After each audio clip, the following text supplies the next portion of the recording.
बस हो गया, दस्तखत हो गया वहीं पर।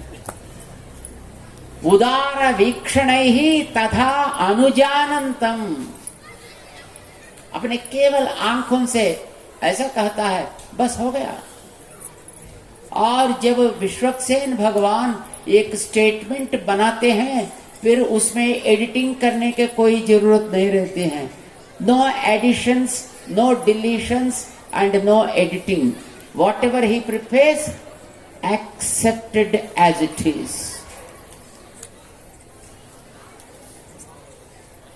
बस अब हम जानना है विश्वक्सेन भगवान का महत्व क्या है। यद्यपि भगवान चाहते हैं, हाँ मैं काठमांडू जाऊं, वहां पर हमारे लोग कोई याद कर रहे हैं, बुला रहे हैं, तो मैं जरूर जाना है करके वो अपने गरुड़ जी को सूचना दे दी। गरुड़ जी भी आके वहां पर खड़ा रहा और भगवान उसके ऊपर भी बैठ गया और चलो गरुड़ जी। तब विश्वक्सेन भगवान बोलते हैं, भगवान आज यहां से विराट नगर जाने पर चलो। बस हो गया, रूट बदल गया। और भगवान ने बैठा है दिल्ली जाने के लिए, और विश्वक्सेन भगवान 2 कदम आगे भी बढ़ गया। तब आके बोलता है, भगवान आज वहां विश्वक्सेन स्टी कर रहे हैं और हुजूर को उपस्थिति वहां पर अवश्य ही होना पड़ता। और ठीक है, no questions are asked for the statements made by Vishwaksen Swami. You need to understand that.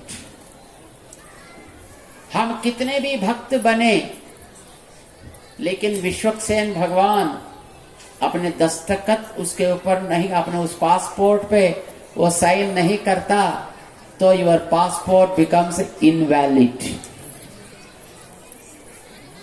Remember, अरे हमारा पासपोर्ट तो घूम गया महाराज, हम तो जाना था, पासपोर्ट तो हुआ नहीं, वीसा भी मिला नहीं, हमको जाने का था। तो विश्वक्सेन भगवान से बोल दो, तो वो कहता है, हेलो ये हमारा आदमी है, वो आएगा और फ्लाइट में बिठा के बिजनेस क्लास में जो भी करना है सब करके भेज दो। बस हो गया।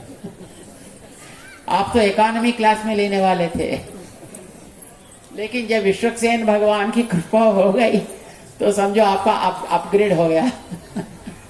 बिजनेस क्लास में हो गया और वहां पर आपके पास आते हैं, गुड मॉर्निंग सर, पधारिए, आके ले जाते हैं आपको। मैं तो जोक नहीं कह रहा हूं, ये मत समझो हम हंसने के लिए नहीं कह रहे। पांचरात्र आगम यही बोलते हैं विश्वक्सेन जी के बारे में। तो हम तो कभी देखे नहीं, हम तो कभी गए नहीं, जाएंगे इतना तो पक्का है, लेकिन गए नहीं अभी तक परम पद में। हम सब तो जाएंगे, लेकिन जाएंगे फिर भी बोलने के लिए नहीं आएंगे, है ना। तो अभी तक बहुत सारे लोग तो गए ना, लेकिन कोई भी वहां के बारे में न्यूज रिपोर्ट करने के लिए वापस आए नहीं अभी तक। तो इसीलिए हम भी तो पक्का जाएंगे एक दिन, लेकिन हम देख नहीं सकेंगे वहां पर क्या है, कैसा है। केवल शास्त्र के द्वारा ही जानना पड़ता है, ग्रंथों के द्वारा ही उसके बारे में हम जानकारी ले सकते हैं। भगवान ही ऐसा एक तत्व है। कुछ लोग बोलते हैं, हाँ मुझे भगवान दर्शन देते हैं, मैंने भगवान को देख लिया, भगवान ऐसे चमकते हैं, चुक चुक चुक चुक चुक चुक चमकते हैं। होंगे, पता नहीं, हो सकता है, लेकिन वेद ऐसे लोगों को बारे में बोलता है, वो तुम्हारे कान में फूल रख रहा है। जो कोई बोलता है मैंने भगवान को देखा, वो तुमको धोखा दे रहा है। विज्ञातम अविजानताम अविज्ञातम विजानताम विज्ञातम अविजानताम यस्य मतम तस्य मतम मतम यस्य न वेदसः। जो बोलते हैं हम भगवान को देख लिए हैं, तो तुमको सिनेमा दिखा रहा है, वो झूठ बोल रहा है। क्योंकि भगवान ऐसा एक वस्तु नहीं है जो अपनी माटी का आंकले हम देख नहीं सकिंचम। भगवान ऐसा दिखने वाले नहीं है। वो कोई आके बोलता है मैंने आम का रस को देखा, इतना लंबा होता है, इतना चौड़ा होता है। तो क्या रस ऐसा होता है क्या, लंबा चौड़ा? तो वो क्या कह रहा है, तुमको धोखा दे रहा है। कोई बोलता है मैंने आत्मा का दर्शन कर लिया, आत्मा यहां से ऐसा आता है। मैं आपको एक समाचार सुना दूं जो हुआ था। एक बार हम रोम गए थे। नाम सुना? रोम का नाम सुना है?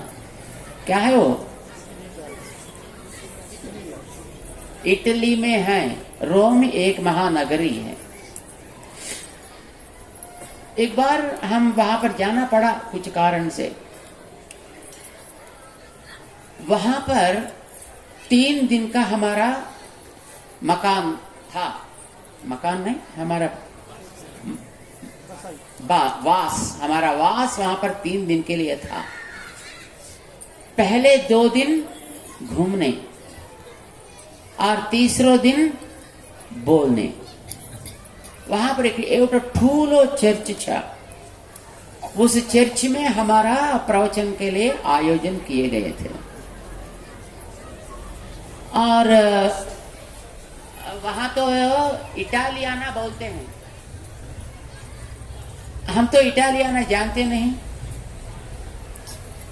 फिर वहां जो अंग्रेजी जानता है और इटालियाना भी जानता है, ऐसे एक व्यक्ति को हमारे पास रख दिए हैं वे लोग।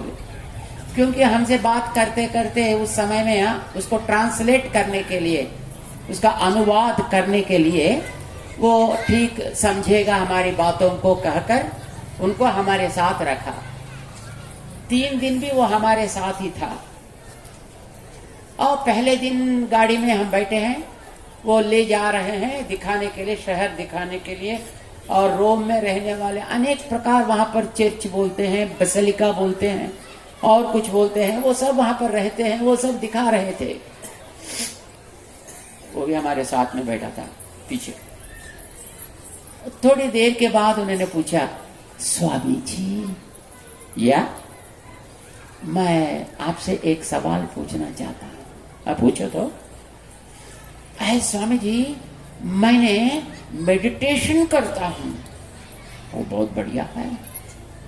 और मेडिटेशन में मुझे यहां से ऐसा एक कुंडलिनी जागता है। वाह रे वाह, कुंडलिनी! हाँ महाराज, मेरे कुंडलिनी जागता है। बाप रे बाप, वो बहुत सुंदर है। तब क्या करता है वो कुंडलिनी? यहां से स्वामी जी, यहां से यहां तक आ गया। वाह! और यहां से यहां तक नहीं पहुंच रहा है, नीचे से यहां तक आ गया, यहां से ये ऊपर तक नहीं पहुंच पा रहा है। तो ये कैसा पहुंचाना या आप बोलना है? पूछ रहा था। मैंने कहा, देखो, मैंने कुंडलिनी के बारे में बिल्कुल नहीं जानता। और कुंडलिनी क्या होता है ये भी मेरे लिए पता नहीं है। तो इसलिए मैं क्या बोलूं?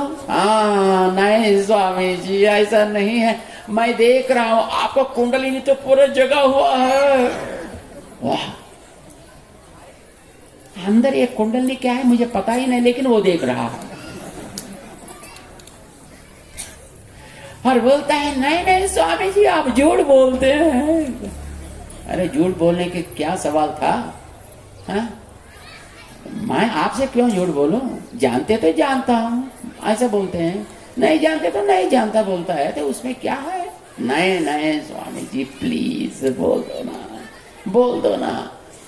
2 दिन वो मुझे सताता ही रहा था। 2 दिन चलते तो रहते हैं, गाड़ी में पीछे ही बैठता है, तो गाड़ी में बैठने से कुछ करता था।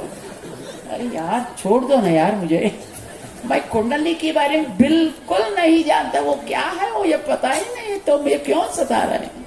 नहीं स्वामी जी आप झूठ बोलते हैं, ऐसे बोल रहा था। ठीक है ऐसे बोलने तो मैंने छोड़ दिया।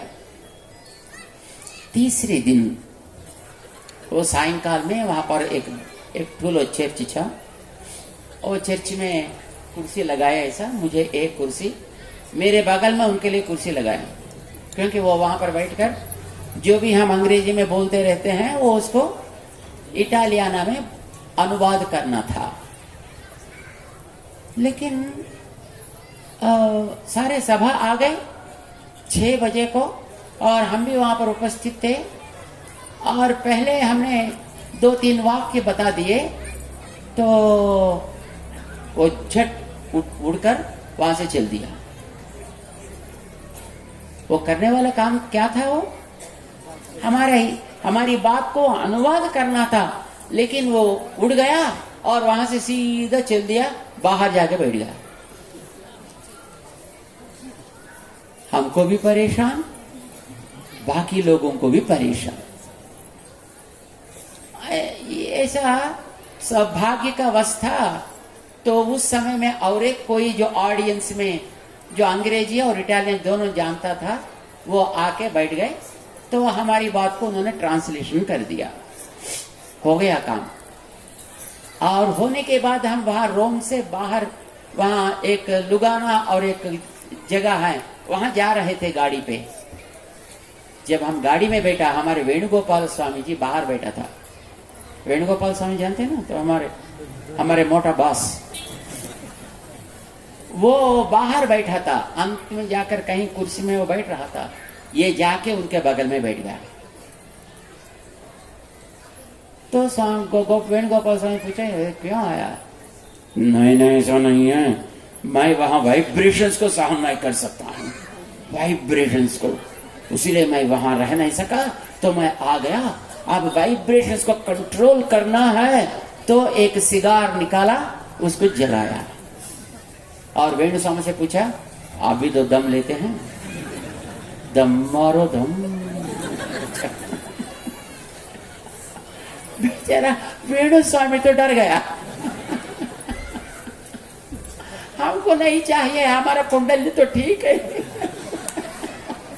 आप जाओ, आपको कुंडली को आप देखो, मेरे कुंडली तो ठीक ही है।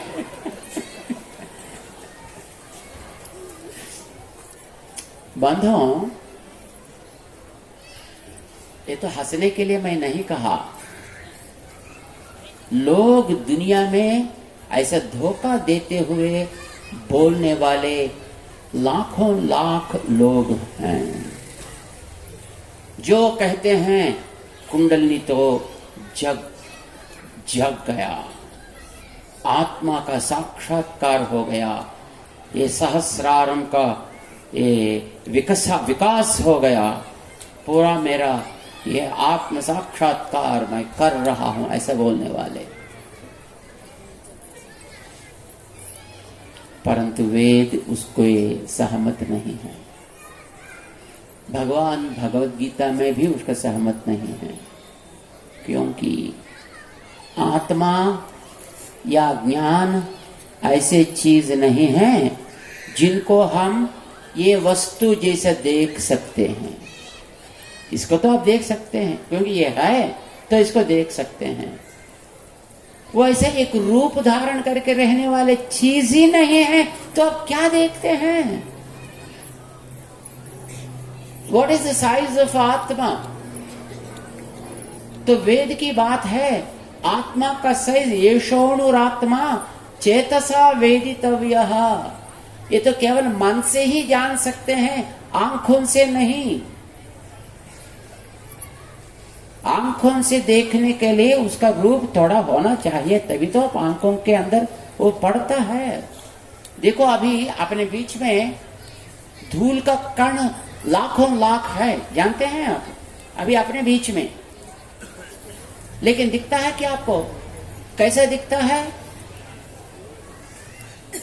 दिखता है, ये साधन है। कोई वहां से सूरज की रोशनी, एक किरण आप ऐसा छोड़ दें तो उसके अंदर ऐसा ऐसा ऐसा ऐसा फिरते फिरते दिखता है आपको, है ना? But you can't see them with your naked eyes, because your eyes are so incapable of catching such kind of things. तुम्हारी आंखों के अंदर उतनी ताकत ही नहीं है ऐसी चीजों को देखने के लिए। तो कोई बोलता है मैं देख रहा हूं, तो झूठ बोल रहा है, वो तुमको विडंबन कर रहा है और तुमको धोखा दे रहा है। साधारण लोग क्या करते हैं, वो भी विश्वास कर लेते हैं और पीछे पीछे पड़ते हैं, बस ठीक है। भगवान ऐसे चीज नहीं है जिसको हम आंखों से जो देखने वाले चीज जैसे देख सकेंगे, क्योंकि वो तत्व ही अलग है। आत्मा वो भी तत्व ही अलग है। आंख प्रकृति का है, आत्मा प्रकृति से अलग द्रव्य है, वो तो तत्व ही अलग है। तो इससे उसको कैसे कंपेयर कर सकते हैं, कैसे देख सकते हैं? कोई भी देख नहीं सकेगा। जो लाइट होता है वो भी इस प्राकृतिक एक चीज है, जिसको आप रोशनी बोलते हैं ना, कांति बोलते हैं ना, वो भी इस प्राकृतिक द्रव्य है। आत्मा प्राकृतिक द्रव्य ही नहीं है, वो अप्राकृत द्रव्य है। उसको आप कैसा, मैं देख रहा हूं वो इतना चमकता है, तो गलत बात है। तो बंधुओं, आत्मा तो अपने इच्छा के अनुसार कुछ भी नहीं कर सकता है, परंतु भगवान जो है यदि चाहें तो एक द्रव्य को अपना रूप बनाकर आ सकते हैं। जैसे हमारे श्री विग्रह है, मंदिर में हम दर्शन करते हैं ना श्री विग्रह को, ऐसा तो प्रकृति द्रव्य को अपना आकार बनाकर, अपने रूप बनाकर वो आ सकते हैं, क्योंकि वो तो सर्वज्ञ हैं और सर्वशक्त हैं। तो उनको ऐसा कोई भी काम नहीं है जो नहीं कर सकता, तो सब कुछ कर सकेगा। हम जानते हैं इतना बीज हम डालते हैं जमीन पे, इतना वृक्ष बन जाता है। क्या आप कर सकेंगे क्या ऐसा? हम पहले इतने एक छोटा सा आंखों में नहीं देखने लायक एक छोटा सा कण था, आज इतने लंबा चौड़ा हो गया। ये तो भगवान का काम है, अपना काम नहीं है। अद्भुत ग्रह उतना वजनदार होते हुए भी आसमान पे वो ऐसा ऐसा ऐसा ऐसा फ्लोटिंग होते हैं एक क्रम में। ये भगवान का काम है, तेरा काम नहीं है। सागर में आप देखते हैं कितने कितने लहरियां, बड़े बड़े ठूलो ठूलो लहरियां आयरत तट पर एकदम शांत भैर पछाड़ी जान छे। आप कर रहे क्या इसको? इतना पानी लेके ऊपर छोड़े तो नीचे गिर जाता है। अरे मेघ के अंदर उतना पानी कैसा रहा? ये तुम्हारा काम नहीं है, ये तो भगवान का काम है। भगवान कर सकता है, ऐसे चित्र विचित्र काम कर सकते हैं, वो ही भगवान बताते हैं। भगवत गीता में 7वां अध्याय में मम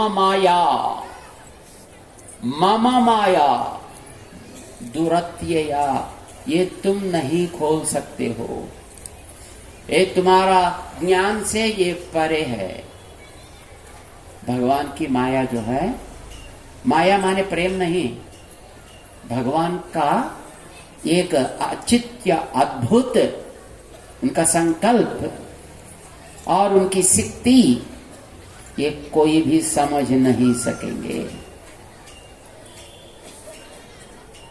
हमारे पूर्व आचार्यों ने एक बात कहते हैं, आपने छोटी सी स्पैरो, क्या बोलते हैं स्पैरो को देखा? भागेरो, भागेरो, उसमें बंगारू पिच्चुकल अंटाరు కదా,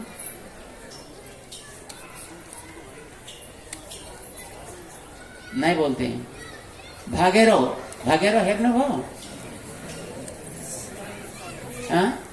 सानो हंचो, वो अपने नीड को बनाता है, देखा आपने? हाथ नहीं है उसको, अलग पैर नहीं है, और आप लेस से बनाते हैं ना राउंड राउंड राउंड, ऐसा कोई भी साधन नहीं है उसका हाथ में, केवल अपने चुंचू से ये अपने एक घर बनाता है। हाँ,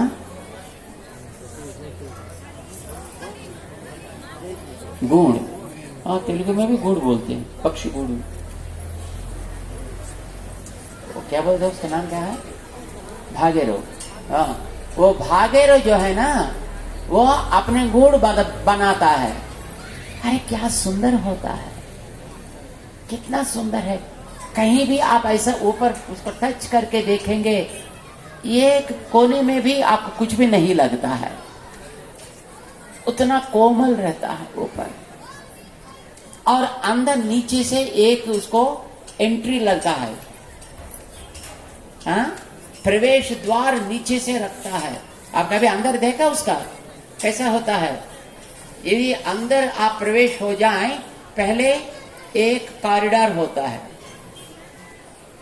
सिट आउट होता है, वहां पर बगल में एक रेस्ट रूम होता है, और उसके बगल में किचन होता है, और नेक्स्ट एक डाइनिंग हॉल होता है। तो छोटी सी ने देखा कभी उसको खोलकर?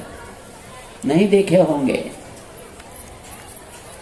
अरे इतनी छोटी सी पक्षी अपनी घर बनाए, आप जान भी ना, सोच भी नहीं सकते हैं वो कितना सुंदर बना दिया। तो हमारे पूर्वाचार्यों ने कहते हैं, हे बाबू आप बनाओ मत, जो वो पक्षी भकारो भकारो भागेरो, तो भागेरो बनाए को एउटा गुण मैं ल्यारे तुमको दिन्छम।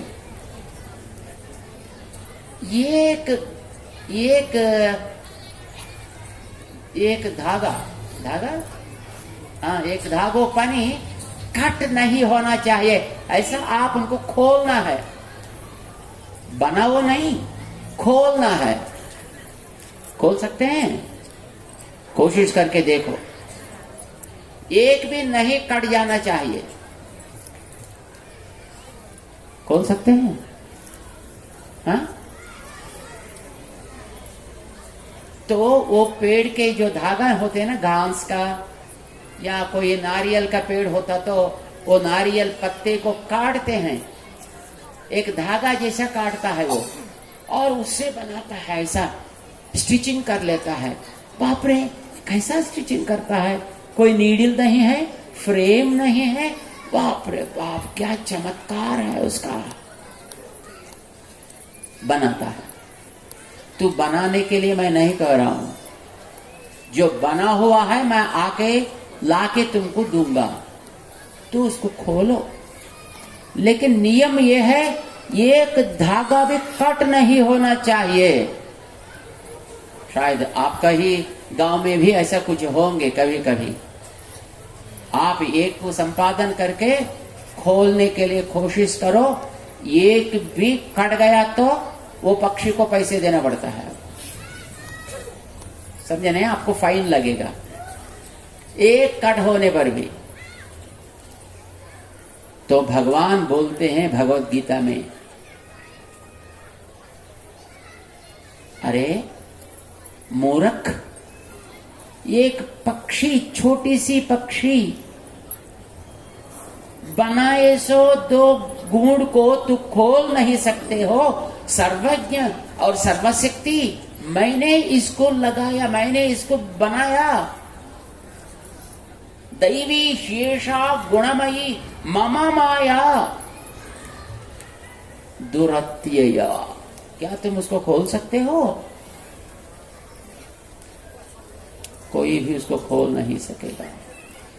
शास्त्र के ऊपर विश्वास रखकर यदि कुछ उनकी आज्ञा के अनुसार आप जो रास्ता उन्होंने बताया उसी रास्ते पे यदि चलें तो आगे तो पहुंच सकते हैं, इतना तक है। लेकिन इसको खोलना न किसी से होने वाला है।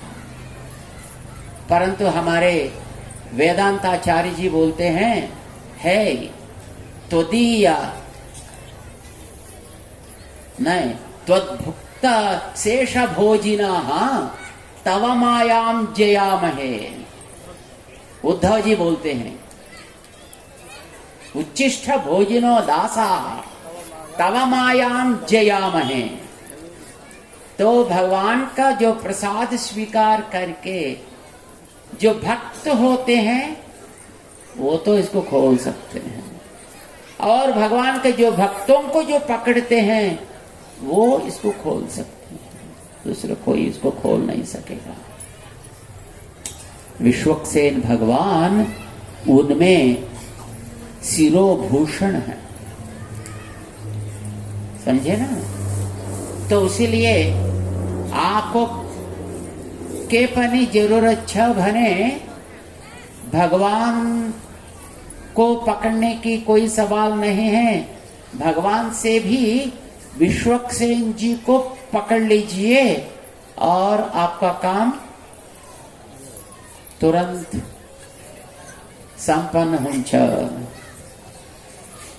आराम से आपका काम संपन्न हो जाता है। विश्वक्सेन भगवान उतना प्रभावशाली है।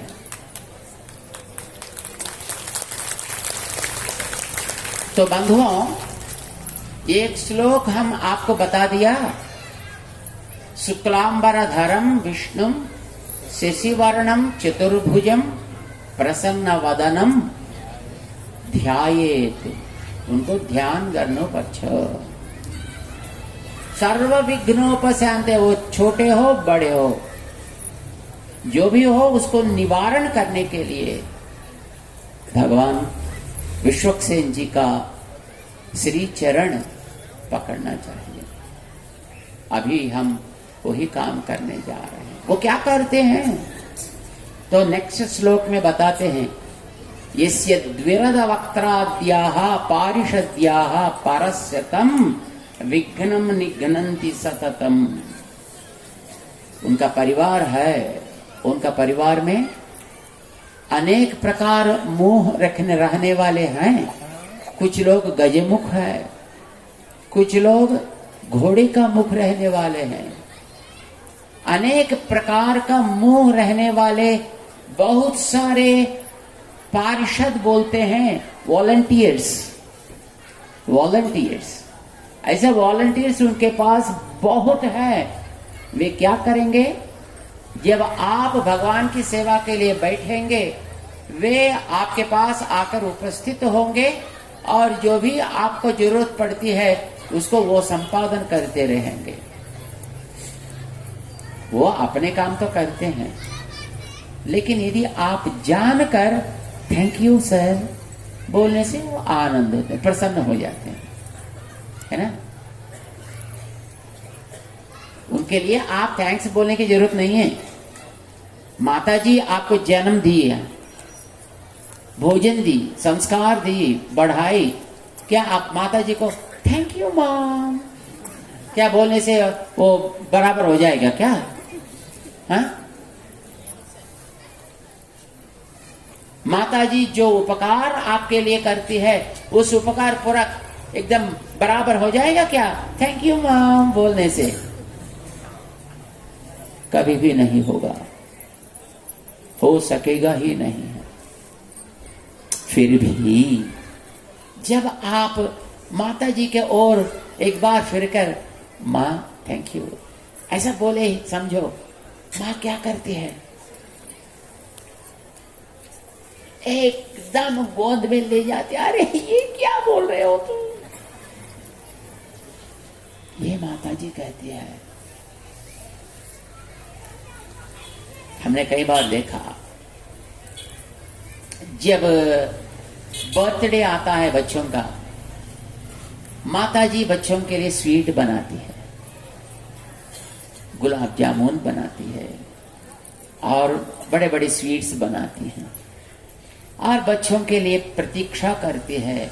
और बच्चा आने के बाद उनको बिठाकर, अरे मेरे लाडली आजा खाओ करके उनको देती है। वो लेकर वो खाता तो माता जी क्या करती है, प्रसन्न हो जाते हैं। लेकिन वो एक स्वीट लेकर, मां पहले तो खा, माता जी को देता है, समझो तो माता जी क्या होती है, सोचा कभी? वो खाने से पहले माता जी के ऊपर रहने वाले श्रद्धा से या प्यार से, दिए तो माता जी, बनाई तो माता जी है, सब माता जी का ही है, लेकिन माता जी का दिए सो वस्तुओं में एक छोटी सी लेकर टुकड़ा, माँ तू भी खाओ ना, एक छोटी सी टुकड़ा माता जी को दे तो आंख बह जाता है माता जी का। बच्चे को ले लेता है गोद में, बोलती है सबसे, अरे देखो मेरे बेटा को मेरे ऊपर कितना प्यार है, जो है मुझे पहले देता है, जो है मुझे पहले देता है। बंधुओं, विश्वक्सेन भगवान का जो परिवार है, जो अनेक प्रकार के हैं, वो अपने पास आते रहते हैं, अपने साथ रहते हैं, और जो भी हम भगवान की सेवा करने के लिए चाहते हैं तो साथ रहकर उसी सेवा ठीक चलने के लिए जो भी सुविधाएं करना है वो सब करते हैं। लेकिन यदि हम उन लोगों को एक बार पहचान कर, हे विश्वक्सेन भगवान आपको नमन है, एक बार हमने बोल दिया, समझो वो कितना फूल जाते हैं, कितना प्रसन्न हो जाते हैं। और आगे आप पूछने की जरूरत नहीं है, वे स्वयं आकर आपके काम देखते हैं, दायित्व तो वो ही लेते हैं। विघ्नम निघ्नन्ति सततम, ये विश्वक्सेन भगवान का नियम है।